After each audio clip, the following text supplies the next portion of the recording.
Magluluto ako guys ng santol. So itong santol na to, fermented siya.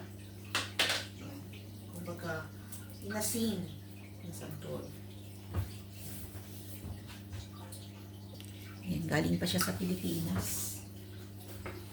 Yan ay galing sa aking best friend na si Lorna. Shout out sa aking best friend. Childhood. Oops, seriously.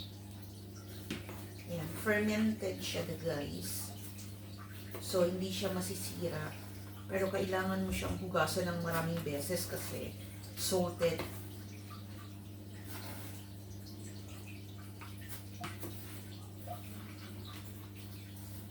Very salty siya. Kailangan ko siyang hugasan ng mga maybe 10 times.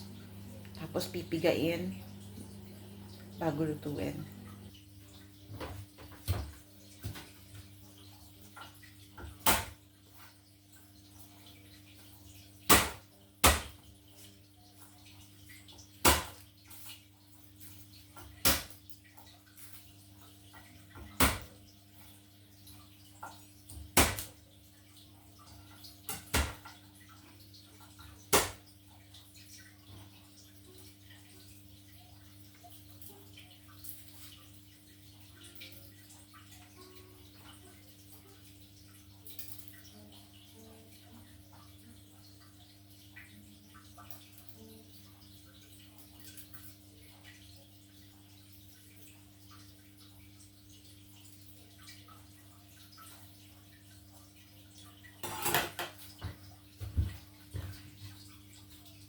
Ganyan yung itsura niya guys. And then, lalagyan ko siya ng gata. No, ito yung gagamitin ko. Coconut niya. Sana may fresh na gata. Yan yung gagamitin ko para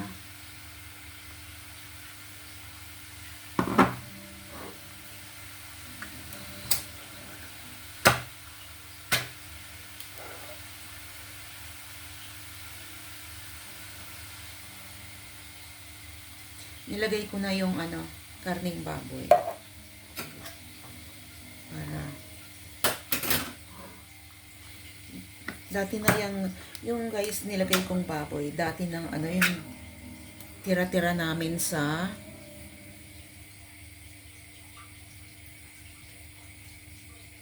Sunday dinner namin, yung malaking hiwa.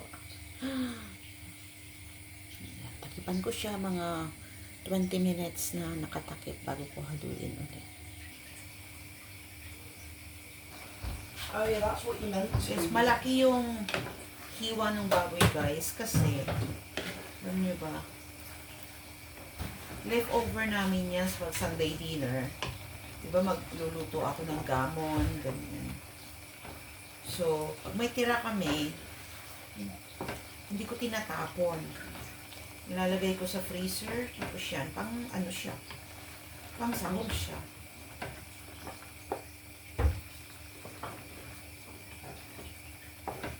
Kaya siya malaki kasi gamon siya. Nilagay ko sa freezer, kanina. Frozen siya, so nilagay ko lang siya ganyan. So yung, habang kumukulo yung, naglagay ko kanina. Matagal pa yan guys. Kailangan niyang magmantika. Kailangan maging mantika yung katas niya mamaya. Yung pinaka-gravy niya is mantika na. So, matagal pa siya. Hanggang yung gamon malambot na nalalagas-lagas na. Teka na.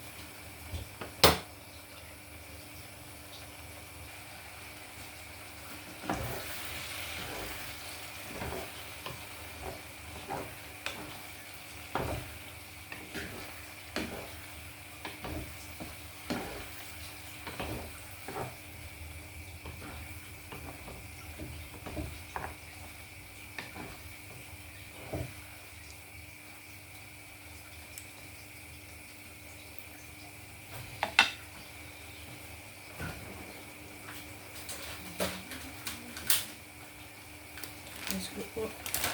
Parati akong gumagamit ng powder. Para sa mix. Hindi lang yung lasa.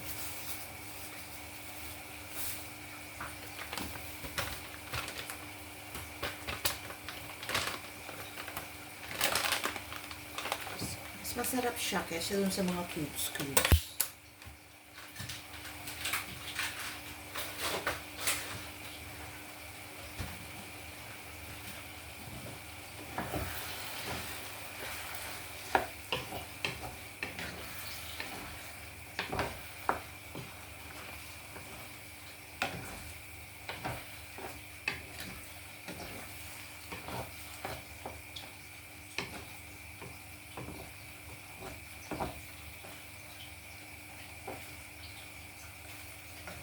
Alam niyo ba guys, mas maganda magluto sa non-stick pan para hindi siya nasusunog. Kasi pag yung ordinary na pan, iba, pag gata, nasusunog yung ilalim.